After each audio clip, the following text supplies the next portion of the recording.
जालोर किसान सम्मेलन में 5000 किसानों को यथार्थ गीता का वितरण किया गया। किसानों की 13 सूत्री मांगों को लेकर श्री प्रताप फाउंडेशन के तत्वाधान में सीएम के नाम उपखंड अधिकारी दौलत राम चौधरी को ज्ञापन सौंपा गया, जिसमें केंद्र सरकार द्वारा न्यूनतम समर्थन मूल्य पर खरीद की गारंटी का कानून बनाने, न्यूनतम समर्थन मूल्य सूची से वंचित फसलों को इस सूची में शामिल करने, फसल बीमा योजना के दोषपूर्ण मापदंडों के कारण यह किसानों के लिए अपेक्षित लाभप्रद नहीं बन पा रही है,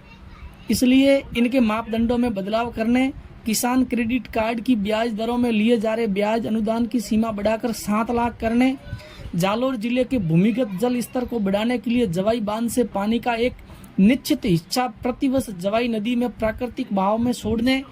जालोर सिरोही जिले में ऐसा बांध जिसका पानी सिंचाई के लिए उपयोग नहीं हो रहा है उसको नदी के प्राकृतिक बहाव क्षेत्र में छोड़ने,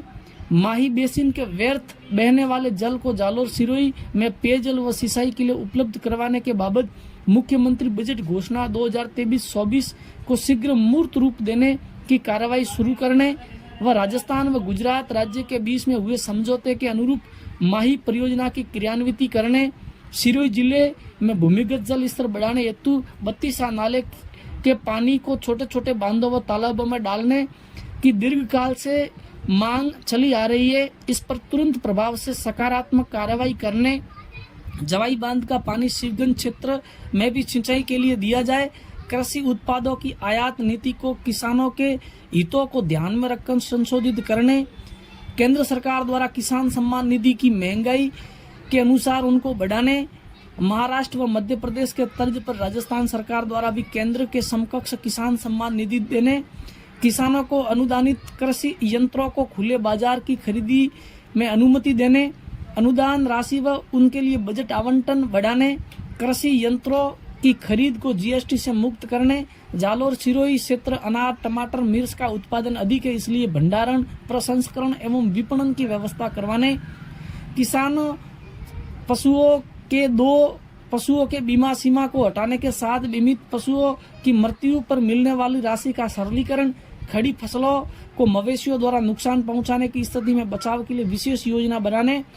कृषि भूमि की तारबंदी की सब्सिडी के साथ बजट आवंटन, किसानों के लिए बीज व खाद्य की पर्याप्त उपलब्धता, रासायनिक उर्वरकों की सब्सिडी उर्वरक कंपनियों को सीधे किसानों के खाते में स्थानांतरित करने, राजस्थान में डेयरी व्यवस्था को गुजरात की आनंद डेयरी की तरह विकसित करने समेत अन्य मांगे रखी गई।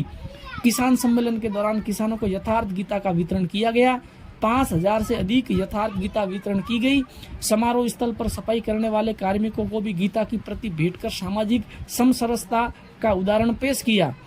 किसान सम्मेलन में जिले भर के किसान पहुंचे तो कई किसानों को तपती गर्मी में ट्रैक्टर ट्रॉली में सवार होकर किसानों कार्यक्रम में शामिल हुए। कार्यक्रम स्थल पर भी धूप से बचाव के लिए बड़ा पंडाल लगाया था। दूर दराज से किसानों के लिए रास्ते में भोजन पैकेट की व्यवस्था की गई थी। किसान सम्मेलन की व्यवस्था प्रताप फाउंडेशन की टीम के कार्यकर्ताओं ने संभाली। ट्रैफिक से लेकर पेयजल तक व्यवस्था उन्होंने संभाली। हालांकि किसान सम्मेलन स्थल पर पुलिस विभाग के अधिकारी व जवान भी मौजूद रहे। क्षत्रिय युवक संघ की स्वयं सेविका भी कार्यक्रम में पहुंची।